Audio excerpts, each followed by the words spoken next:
अगर आपके भी मन में अक्सर बुरे विचार आते हैं, गंदे और अश्लील विचार चलते रहते हैं, तो आपको ये बौद्ध कहानी जरूर सुननी चाहिए।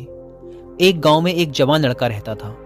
वह बहुत परेशान था क्योंकि उसका मन उन्हीं चीजों के बारे में सोचता रहता जिसके बारे में वो नहीं सोचना चाहता था।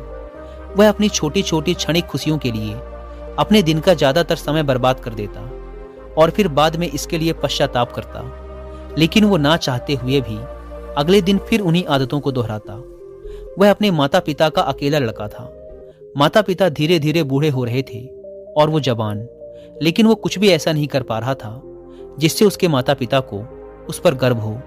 वह जानता तो था कि वह अपने समय और जिंदगी के साथ गलत कर रहा है, लेकिन वो बहुत कोशिश करने के बाद भी खुद को बदल नहीं पा रहा था। वह अपनी समस्याओं के बारे में दूसरे बड़े लोगों को बताता और लोग उसे तरह तरह के सुझाव देते, लेकिन फिर भी कुछ भी बदलाव नहीं आ रहा था। अब तो उस लड़के को भी ऐसा लगने लगा था कि उसका बाकी का जीवन ऐसे ही मानसिक बोझ और बुरी आदतों के साथ बीतने वाला है। इसीलिए अब वह बहुत ही उदास और परेशान रहने लगा था। एक दिन ऐसे ही वह अपने विचारों में खोया हुआ अपने गांव के तालाब के किनारे बैठा हुआ था।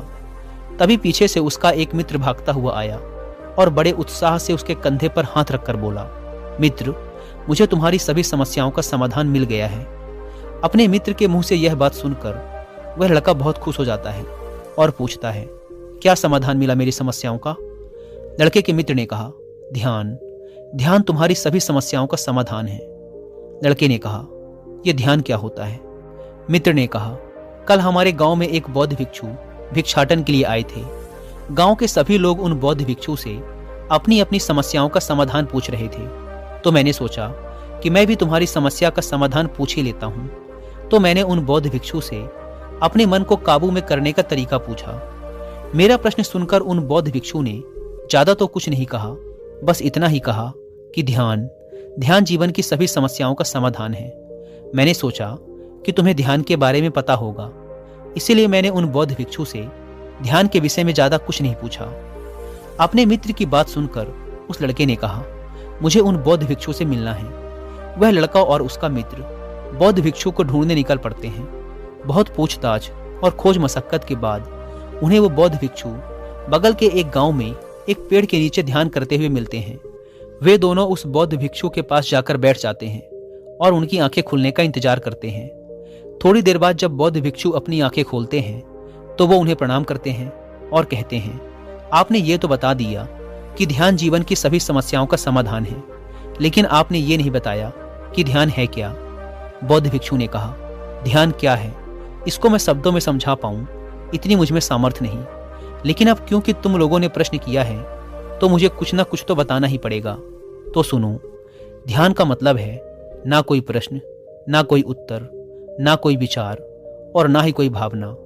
यह एक ऐसी स्थिति है जो हमारी वास्तविकता से हमारा परिचय करवाती है। इस स्थिति में पहुंचकर व्यक्ति के अंदर कोई भी प्रश्न, कोई भी उलझन शेष नहीं रह जाती, क्योंकि उसके सामने सब कुछ स्पष्ट हो जाता है। उसे इस जीवन की व्यर्थता का पूर्णतः आभास हो जाता है। लड़के ने पूछा, लेकिन ध्यान की ऐसी स्थिति को कैसे प्राप्त किया जा सकता है? बौद्ध भिक्षु ने कहा, ध्यान करना बहुत आसान है। क्या तुम्हें बैठना आता है? लड़के ने कहा, हाँ, मैं बैठ सकता हूँ। बौद्ध भिक्षु ने कहा, कितनी देर तक बैठ सकते हो? लड़के ने कहा, ऐसे तो कभी आजमाया नहीं, लेकिन जितनी देर तक चाहूं उतनी देर तक बैठ सकता हूं। बौद्ध भिक्षु ने कहा, रोज 1 घंटा आंख बंद करके सीधा बैठना है। लड़के ने पूछा, कब और कहाँ बैठना है? बौद्ध भिक्षु ने कहा, कभी भी और कहीं भी, बस जगह शांत और एकांत होनी चाहिए। लड़के ने फिर प्रश्न किया, मेरे मन के ये गंदे विचार और मेरी बुरी आदतें कितने दिन में छूट जाएंगी? बौद्ध भिक्षु ने कहा, सिर्फ 1 दिन में। अगर तुम 24 घंटे आंख बंद करके बैठ सको तो। बौद्ध भिक्षु से आज्ञा ले वह लड़का अपने घर आ जाता है और ध्यान करने बैठ जाता है। जैसे वह अपनी आंखें बंद करके बैठता है, उसके मन में तरह तरह के विचार उठने शुरू हो जाते हैं, जैसे क्या ध्यान करने से सचमुच कुछ फायदा होगा? मैं अपनी बुरी आदतों को छोड़ भी पाऊंगा या नहीं? आखिर सभी लोग मेरी इज्जत कब करेंगे? मैं तो उससे प्रेम करता हूं, लेकिन वो मुझसे प्रेम क्यों नहीं करती? मैं ऐसा क्या करूं कि मैं बहुत सा धन कमाऊं और अपने गांव का सबसे अमीर व्यक्ति बन जाऊं? इसी तरह के और भी विचार उसके मन में लगातार उठने लगे। फिर उसे ध्यान आया कि भिक्षु ने कहा था ध्यान की अवस्था में कोई विचार, कोई भावनाएं नहीं होती। अब वह अपने विचारों को रोकने का प्रयास करने लगा, लेकिन क्या बहती नदी के पानी को कभी कोई रोक पाया है? वह लड़का भी अपने विचारों को नहीं रोक पाता और आंखें खोलकर बैठ जाता है और सोचता है, अब तक के जीवन में बहुत से काम किए, लेकिन इतना मुश्किल काम कभी न किया था। और वो बौद्ध भिक्षु बोल रहे थे कि ध्यान करना बहुत ही आसान है।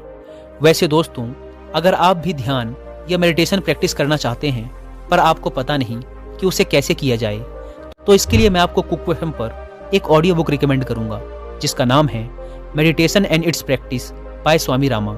ये ऑडियो बुक आपके लिए एक गाइड है जो स्टेप बाय स्टेप आपको मेडिटेशन के बारे में समझाती है। यह ऑडियो बुक आपको ध्यान का अभ्यास करने का एक एग्जैक्ट आइडिया देती है और साथ ही साथ मेडिटेशन की शुरुआत में आने वाले चैलेंजेस और उसके सॉल्यूशंस के बारे में भी बताती है। इसके अलावा कुक एफएम पर मेडिटेशन के ऊपर हिंदी में एक कोर्स भी है जो मुझे पर्सनली काफ़ी पसंद आया। उसका नाम है घर बैठे सीखो मेडिटेशन। आप चाहें तो इसे भी सुन सकते हैं। यह 11 दिनों का एक well organised complete meditation course है जो डेफिनेटली आपकी बहुत हेल्प करने वाला है। इन दोनों ऑडियो बुक्स के अलावा भी कुक एफएम पर 10,000 से ज़्यादा ऑडियो शोज अवेलेबल हैं जिन्हें आप अपनी मनपसंद लैंग्वेज में सुन सकते हैं। इन ऑडियो बुक्स और कोर्सेज को सुनते समय कुक एफएम के ऐड नोट्स फीचर का यूज़ करके आप इनकी इंपॉर्टेंट बातों के नोट्स जरूर बनाएं ताकि आपको ये ऑडियो शोज बार बार न सुनने पड़े। आइए कहानी पर वापस लौटते हैं। वह लड़का उन बौद्ध भिक्षु से मिलने दोबारा अपने घर से निकल पड़ता है और उनके पास पहुंचकर कहता है, आपने तो कहा था कि ध्यान करना बहुत ही आसान है, लेकिन ये तो मुझे दुनिया का सबसे मुश्किल काम लग रहा है। मेरे बहुत प्रयास करने के बाद भी मेरे मन में विचार उठने बंद ही नहीं हो रहे हैं। बौद्ध भिक्षु ने कहा, लेकिन तुमसे विचारों को रोकने के लिए किसने कहा है? लड़के ने कहा, तो फिर विचार रहित स्थिति कैसे प्राप्त होगी? आपने तो कहा था कि ध्यान में कोई विचार, कोई प्रश्न नहीं होते। बौद्ध भिक्षु ने कहा, हमारे दिमाग में हर समय बहुत से विचार जन्म लेते हैं और मरते हैं, लेकिन हमारा मन उनमें से किसी एक विचार को पकड़ लेता है और फिर उससे जुड़े विचारों के बारे में सोचता चला जाता है। इस तरीके से हमारा मन विचारों में उलझ जाता है और हम भूल जाते हैं कि हम क्या कर रहे थे। जब तुम ध्यान करने बैठोगे तो तुम्हारे दिमाग में भी बहुत से विचार उठेंगे और खत्म हो जाएंगे, लेकिन तुम्हें किसी भी विचार का चुनाव नहीं करना, बस उन्हें देखना है। तुम्हारे मन में विचार उठेंगे और खत्म हो जाएंगे। धीरे धीरे समय के साथ इन विचारों के उठने की गति कम होती चली जाएगी। बौद्ध भिक्षु के मुंह से ये सारी बातें सुनकर वह लड़का अपने घर वापस आ जाता है और दोबारा ध्यान करने के लिए बैठ जाता है। इस बार वह लड़का बौद्ध भिक्षु के बताए अनुसार अपने मन में उठ रहे विचारों को देखता है।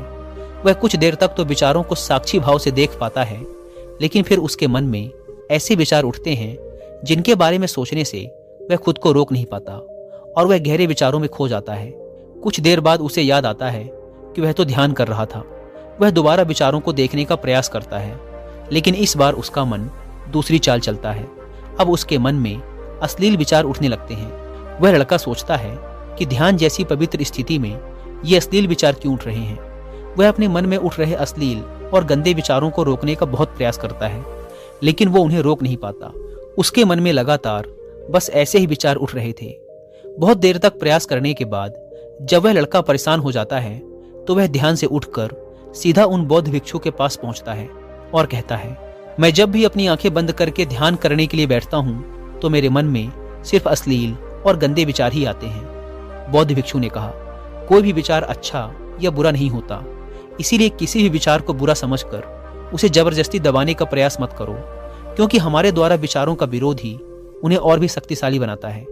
इसीलिए किसी भी विचार का दमन करने का प्रयास मत करो, क्योंकि इस मन की प्रकृति ही ऐसी है कि हम इसे जिस चीज के बारे में सोचने से रोकते हैं यह उसी चीज के बारे में सबसे ज्यादा सोचता है। इसीलिए तुम्हारा विचारों को रोकने का प्रयास व्यर्थ है, और जिन विचारों को तुम गंदे व अश्लील विचार कह रहे हो वो विचार भी तुम्हारे जीवन का एक हिस्सा है। इंसानी जीवन को आगे बढ़ाने के लिए इन विचारों का उठना भी जरूरी है। एक बात हमेशा याद रखना कि जीवन में हम जिस भी चीज को अस्वीकार करते हैं हमारा मन उसी चीज में सबसे ज्यादा रस देने लगता है। इसीलिए जीवन की किसी भी सच्चाई को नजरअंदाज करने का प्रयास मत करो, हर चीज को स्वीकारो, तभी तुम उससे मुक्त हो पाओगे।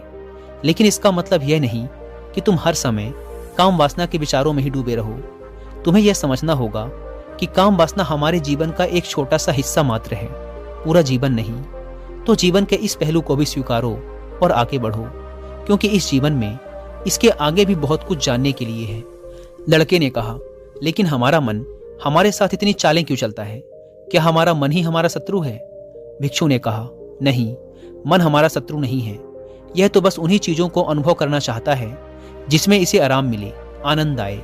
इसीलिए जब हम कोई ऐसा काम करते हैं जिसमें शुरू में ही मन को आनंद नहीं मिलता, तो हमारा मन उस काम का विरोध करता है। बौद्ध भिक्षु ने आगे कहा, अगर तुम अपने मन से बुरे विचारों को खत्म करना चाहते हो तो अपनी आदतों को बदलो। आदतों को तुम केवल तभी बदल सकते हो जब तुम्हारा मन तुम्हारे काबू में होगा, और तुम्हारा मन तुम्हारे काबू में तभी आएगा जब तुम खुद को जानोगे, जब तुम स्वयं का अनुभव करोगे, जब तुम ध्यान का अनुभव करोगे। इतना कहकर बौद्ध भिक्षु खड़े हो गए और एक हल्की सी मुस्कान के साथ उस लड़के के सर पे अपना हाथ रख दिया। इसके बाद उन्होंने अपना भिक्षा पात्र उठाया और वहां से चले गए।